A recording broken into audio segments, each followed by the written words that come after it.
This is episode 257 of Jumblethink. T minus 10, 9, 8, 7, 6, 5, 4, 3, 2, 1.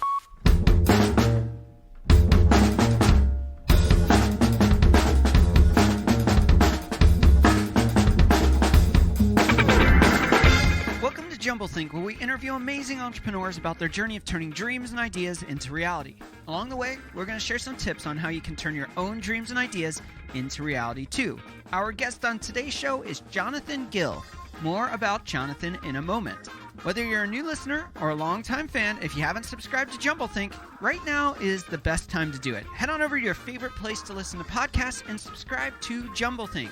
If you are a fan of Apple Podcasts, it's even easier. Jumblethink.com/iTunes. And for Spotify, jumblethink.com/Spotify. Take you right to the app, right to where you can subscribe. Now let's jump into today's conversation with Jonathan Gill. Hey there, welcome to Jumblethink. My name's Michael Woodward. I am your host. We have a killer show lined up for you today. Before we get rolling, we want to thank our sponsors for today's show. Penji. They offer unlimited graphic design at a low monthly rate. Head on over to Penji, penji.co. Use that code JUMBLE, Jumble, to get 15% off your first month. We also want to thank our friends over at opportunityinchina.com. They can connect you with teaching and learning experiences abroad. Head on over, opportunityinchina.com to learn more. Today's guest is Jonathan Gill. He is the founder behind Backtracks. You can check them out at backtracks.fm. Who's Jonathan? Well, a kid teaches himself how to program computers to analyze audio and make a music portal. That kid goes on to start a record label, votes in the Grammy Awards, goes to business school, then becomes a technical architect in a semiconductor company, is a co-inventor on a database security patent, only to return to audio to fix the problems of podcasting as an adult. Backtracks takes a long view of understanding the historical progression of advertising and measurement and applies that to podcasting and spoken word audio. He's taken all the lessons he's learned from his years in different industries and applying it to the world of podcasting. Now let's go ahead and jump into our conversation with Jonathan Gill. I am with Jonathan Gill. We're here at Podcast Row having our interview today here. Thanks so much for being on the show. Thanks for having me, Michael. You are the guy behind Backtracks. Yes, sir. Which is a podcast hosting, analytics, and monetization platform, right? Correct. Well, we're going to talk about that and so much more. To kick this off, I want to hear a little bit about your story of entrepreneurship and how you took the dive from the typical life and into entrepreneurship. Oh yeah, it was an interesting journey. It's you jump off the diving board, or as other people say, you are assembling the rocket as you're falling through space. Or another example is you're chewing glass, staring into the abyss, and you like it. So my journey for entrepreneurship was essentially from an idea that I couldn't get out of my head, and also from pestering from other people. So from a very early age, I knew my business was actually culture as it relates to audio. So I actually majored in the thing that I do. Oh, nice. And that's one very of the few, odd, right? Yeah. But when I was younger, I started to analyze audio. My first job was actually working for a band, and then would analyze music, and then started a music resource in the 90s about punk and hardcore music of all things. Had a staff. And the great thing about the internet, as the quote goes, is no one knows you're a dog or a cat or a teenager. So if you can write well, you can go pretty far. So it was essentially we would write reviews about music. We would have message boards. We built that into an organization run out of a bedroom at the time. Started a record label after that. Released over 40 albums, voted in the Grammy Awards. Wow. Had been analyzing audio, and then from the transition from physical formats of music to digital, we did something which at the time was novel, but is now commonplace, is we would analyze the listener behavior of who's listening to which versions of songs on what platforms. Okay. And so from an early age, I kept trying to start doing these, and I didn't know the term entrepreneurship, but I would just couldn't get something out of my head, and then I would just do it. Wow. And then some things factor in later, and then you start to maybe have the burden, the fear of that society essentially puts into you in a certain way, and how to got a corporate job, all of that. Then it became much harder mentally to make the jump. And then some time and ability to think about what I actually wanted enabled me to make the jump to starting Backtracks, which essentially does audio analytics and measurement for spoken word audio instead of music. Wow, super cool. I know it was probably hard to focus there with the roller skating bears above us. Here in New York City, you never know what's going to happen and anything around you. So we do some rapid fire questions. You game for some? I am. All right. Yeah. As a child, what did you want to be when you grew up? I wanted to be the Postmaster General.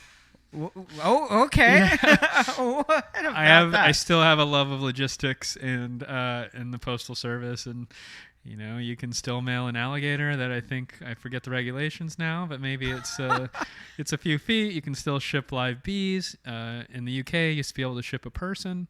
I had a weird.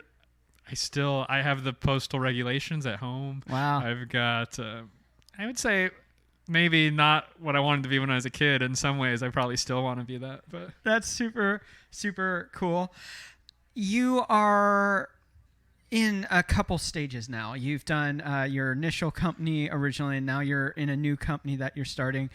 Tell us about your process for deciding where you're going to invest in, and from your time or energy or money, like, hey, this is an idea I really want to invest in, or when you're ready to say, hey, it's time to call it a day and hang it up on the coat rack and call it over. Yeah, so I think that's changed over time. Now I try and think of what is the unique impact I could add to the world, and what I know and what I've done, that if I do something, will something that I care about be vastly different if I accomplish what I set out to do. So with Backtracks, it's working backwards of what if podcasters could make a living off their creativity? What if not every podcast, when it has sponsorship, is brought to you by a mattress company, a stamp company, a hosting company? What if it could actually be contextually relevant? What if you didn't recreate the problems of the current state of advertising in terms of kind of the creepiness of tracking people? So the way I think about it is, some people have this mindset as well, is would I regret not doing it? Would anybody else do this? Would my unique viewpoint, and I think everyone actually has a unique viewpoint they can bring to bear to a problem, that plays into it. And when I can't get it out of my head, and you wake up, you go to bed thinking about it, that really factors into it. And I think when it's time to kind of hang up the coat rack is when the world has changed. Your thesis is proven wrong or proven correct, and what you set out to do is done, or it cannot be done due to other circumstances. What's one habit that you've had that's been helpful in your life in entrepreneurship? I think to not look for external validation of kind of the underlying meaning of why you want to do something. So sometimes people are purely externally motivated, and that can energize you for a bit, but it can wear off. But when it's that idea, that energy that you get from, you want to help people, you want to help this problem be solved, and that you can't get it out of your mind, you just, in a way, you start working on it whether you realize it, and it kind of pushes inward out. I think that is part of it, and kind of like habits in terms of the way I think about things is I don't really have particular things that I set. I do have some. I think in the shower, but a lot of people do that, and I will solve a problem that I say no, but there's actually one. When I have a hard problem, it's not really a habit. It's really something I do. I think about it before I go to sleep, and I let my brain noodle on it while I'm sleeping. And usually, if all things go well, I'm in the shower in the morning, and then the problem is not solved by me, but something happening in the background. What's one book you think any entrepreneur or every entrepreneur should read? Blue Ocean Strategy is a good one. Okay.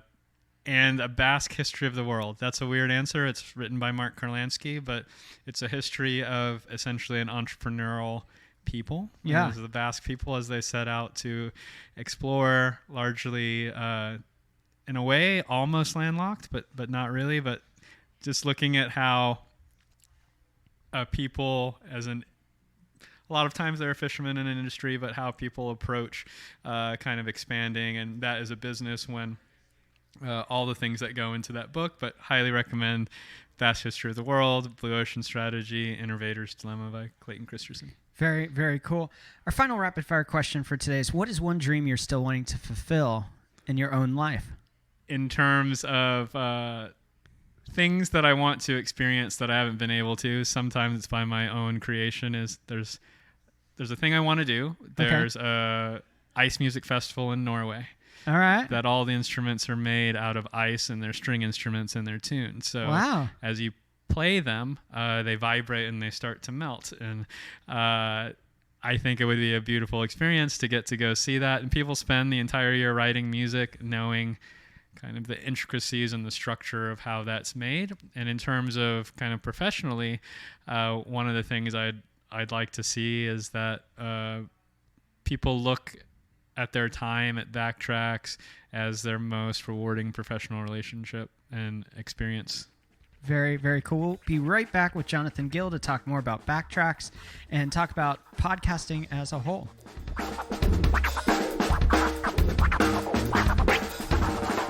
Today's show is being sponsored by some amazing people. We want to thank Penji.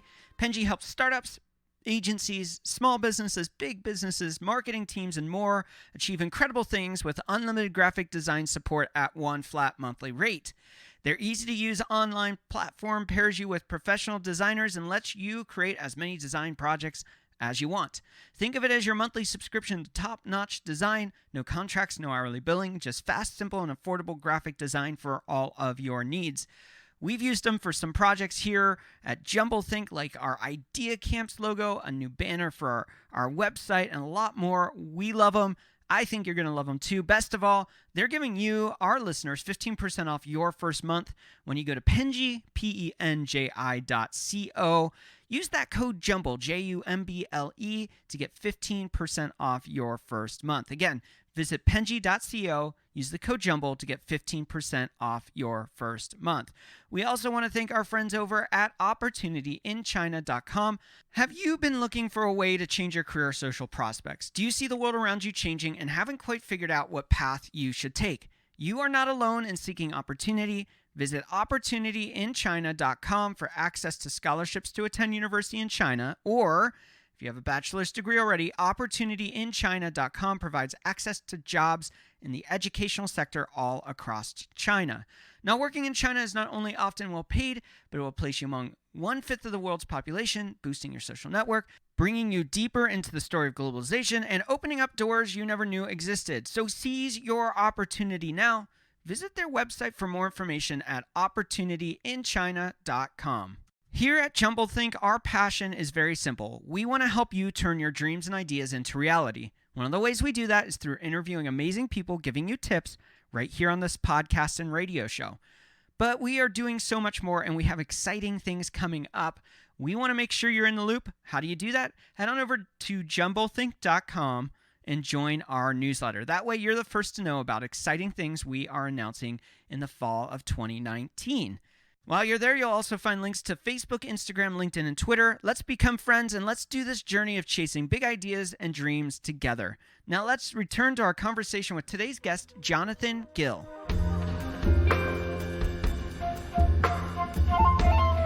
We are back with Jonathan Gill. All right, Jonathan, before we get rolling on this segment, there is an important question that has to be answered. Okay. How can people find and connect with you?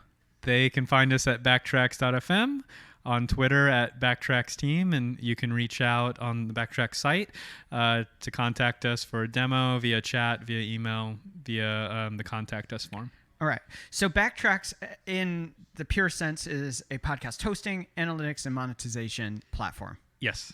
All right. So podcast hosting is a hot thing right now. It's very cluttered. I've been on 2 platforms with our current podcast. Well, technically 3 if you consider SoundCloud when I first started out. Well, that was a mistake, but that's another story for another day.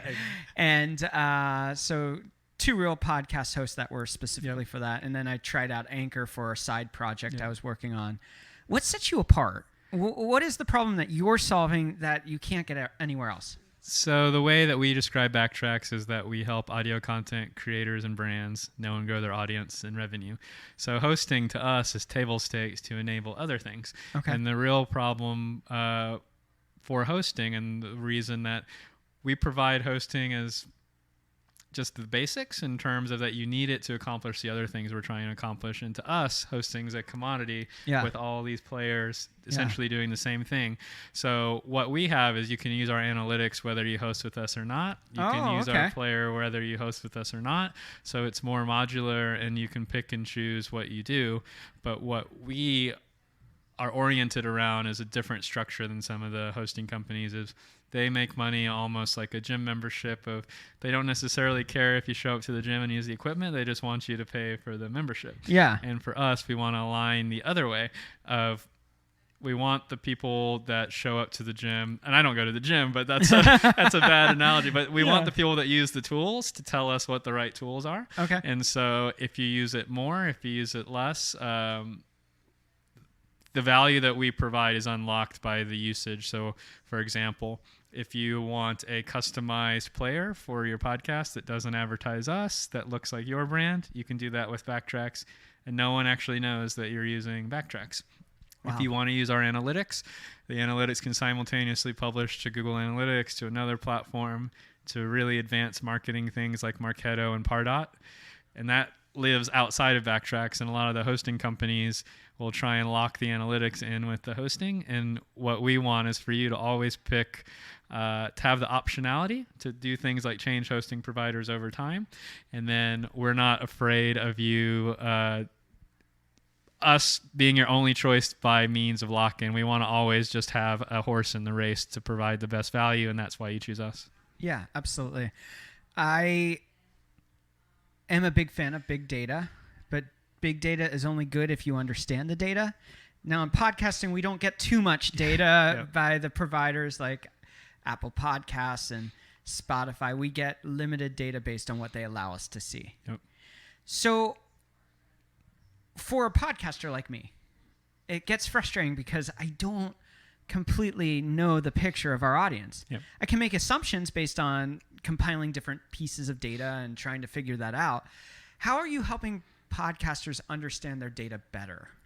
So the point you bring up is extremely valid. So if your audience is spread across all these different listening platforms, they measure differently, they count different things, they give you different data. So we unify the meaning of that in the analytics, so you go into one spot. We have partnerships, like we have one with Spotify. It gives you access to different data, more data.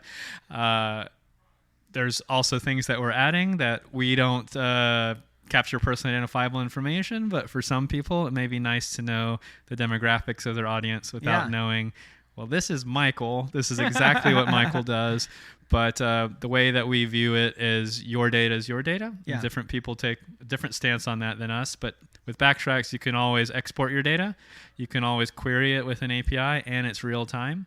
So no delay in the data. We remove the fraudulent traffic. We remove kind of duplicated efforts. And then in terms of what you're able to get is, for example, in Apple Podcast, they're what they internally call basic analytics. They don't want that to be the external marketing term, but they sample your data. So if you're using that as your means of judging your audience size or advertising, your numbers in the sample data set will always be lower than the true numbers, but our numbers are not sampled. So even if you're looking at the same podcast in Apple's data versus the Backtracks view of the same data, the data that we're showing you is the unsampled real data, and then Apple's showing you a lower count, which is a weird position to be. Yeah. But so we think about it in various ways, and you can also enrich the data. So one of the things you can do is you can have private content with Backtracks. You can have kind of exchanged content, and that someone gives you some information in exchange for access to the content. Yeah. And then you can track other information that you want to push into the system. Again, not personally identifiable, but you may have something like some tags for the content, some other information. You know the person's from Estonia, that means something to you. We're able to capture data like that. we'll be able to tell you also. We capture down to the postal code level. You can do congressional voting zones.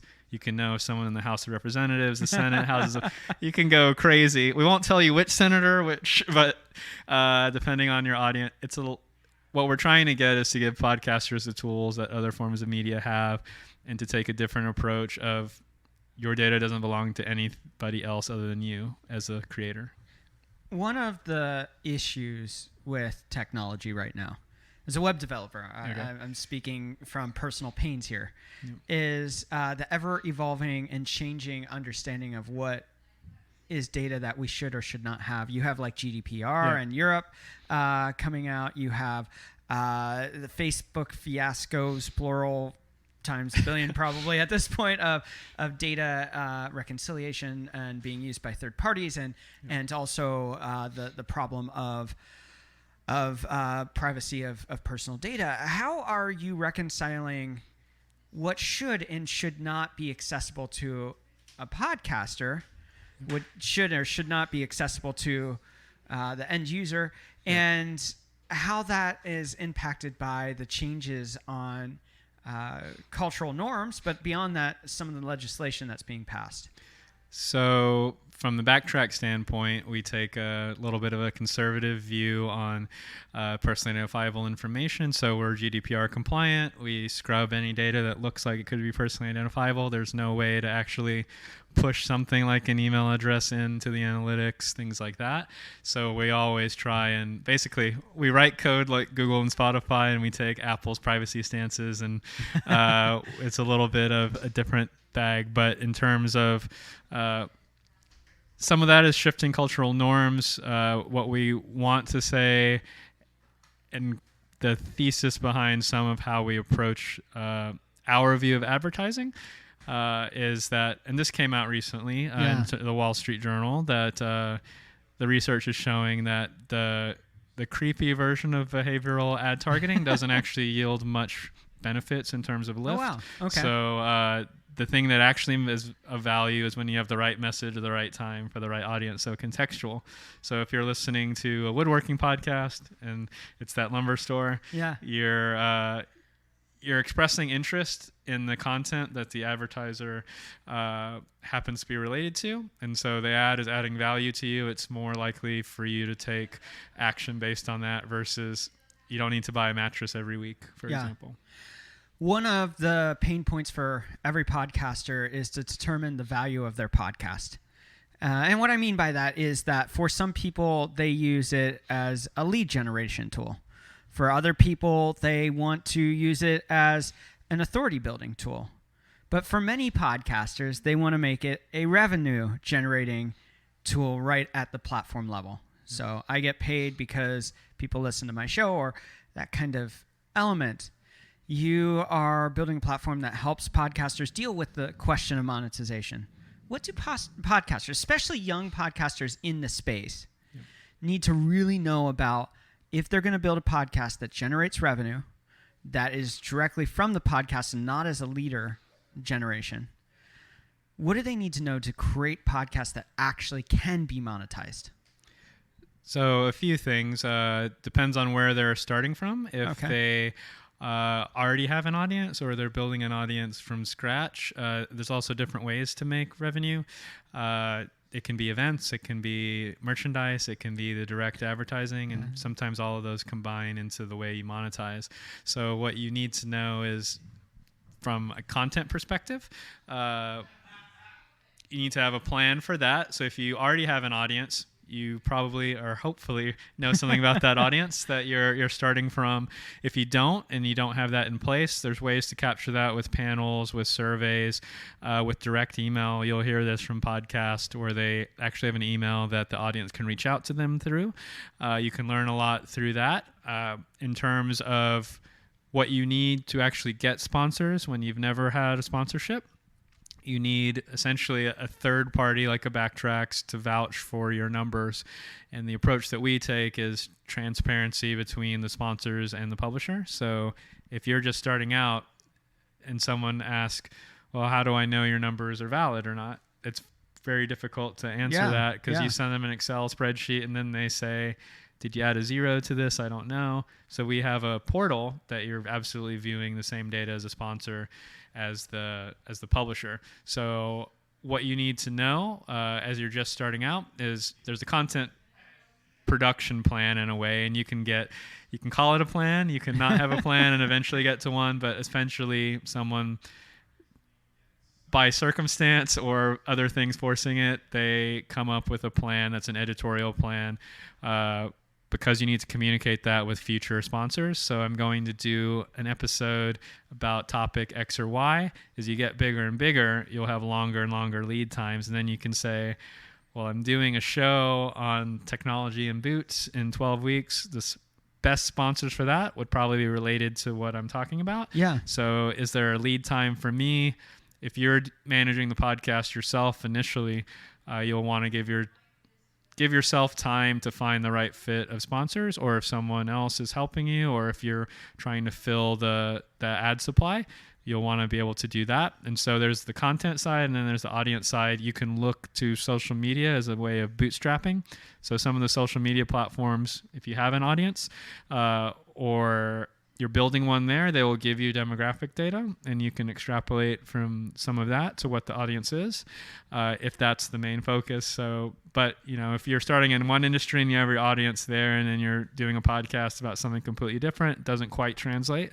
But from a sponsorship standpoint, the sponsors will want to know how many downloads, because that's what the industry largely is based on, that you get in the first 30 days of episode release, your average. And then depending on the sponsor, they'll want to know what the historical totals are. Yeah. We are reaching a saturation point in podcasting. And some of that is an oversaturation. So when it comes to creating a podcast that stands out, what are some recommendations you have? Because nothing's more frustrating than going out to try to share a message or to share an idea and not being able to connect with people because people can't find you. Which, let's be honest, okay? I'm going to rip on Apple a little bit here. They have done a horrible job for the podcasting space when it comes to discovery and making it easy to find the content you want. And I'm a big Apple fan. I'm a fanboy, but I think they're leaving down this community. So discovery is not easy, and it should be a lot easier. And when you're a new content creator and you don't know how to navigate that can be really frustrating. So how do we deal as a podcast community with the oversaturation of voices in this time and space we're in right now? So that is a very difficult problem. Discovery is a very hard problem for any form of media. And in terms of oversaturation, I think there's a few things that help in terms of focus for the listener side of it and from the creator standpoint. So one of the things when you're starting a new podcast is the difficulties with discovery make it hard to find people doing something similar to you. Yeah. But you need to essentially do your best effort across various platforms to find content like yours. And I come from a viewpoint that everybody has a slightly different perspective and thing to bring to the world. And sort of what you can do from that standpoint is use other platforms, social media, newsletters, blogs, to get your message out outside of the Apple podcast ecosystem. Use other things with better discovery to help focus your audience and focus your attention. So if you can do something like piggyback off a mailing list that you've grown for another product, another company, to show them your new content, you'll maintain more control over the audience and the relationship there directly. One of the things that you can do, does cost some money, is advertise in terms of that. And one thing you can do as a podcaster, which also helps your brand, is to be on other podcasts and talk about why what you do or what you're going to do is different and beneficial for the space. As we wrap up today's episode, we always ask a couple questions. How are you finding purpose in what you do? Or are you? I'm finding purpose in what I do, and I don't know if it's a how. It's just, that's why I'm doing it, is that there was so much purpose that I had to jump off the cliff and start the company regardless of if I was going to land on a safe footing or not. So every day I wake up and I say, well, my purpose is to change this industry in a way that I hope in years I'll look forward to saying I'm very proud that we made Backtracks together, and the creators and the advertisers in the industry are all better for it. Our final question today. What's the next big goal? So Backtracks just raised a round of funding. We raised $2.1 million, and then the next goal is to release some of our Skunkworks software and the platform out into the world to hire. The goals for us are always the same, and it is to align with the brands and the audience, so that when we ourselves listen to podcasts, that we're finding that the ads are better when they're there, that the content is better, that people know more, that they're curious, that problems like discoverability can be aided by our data. There's a lot there. Super cool. Jonathan, thank you so much for being on the show today. Thank you, Michael. Once again, we want to thank Jonathan Gill for being on today's show. You can check out his information by heading on over to jumblethink.com. You'll find all of his links in the episode notes. We also want to thank our sponsors for today's show, OpportunityInChina.com and Penji.co. Go check out what they're doing. They're doing awesome things. We are going back to Podcast Row in July 29th. It's not too late to get in on the action, so head on over to podcast-row.com to learn more. Now it's your turn to get out there. We believe you were created for something awesome, that you have dreams and purpose inside of you. And the only way that those are going to become reality is if you take the risk to take the steps to move your dreams and ideas forward. So get out there, dream big, and change the world around you. Les mères de famille, les enfants, peuvent également prendre un moment revitalisant dans quelques mois, lorsque vous aurez bien saisi la technique et que vous serez maître de votre corps. Vous pourrez vous décontracter même en travaillant.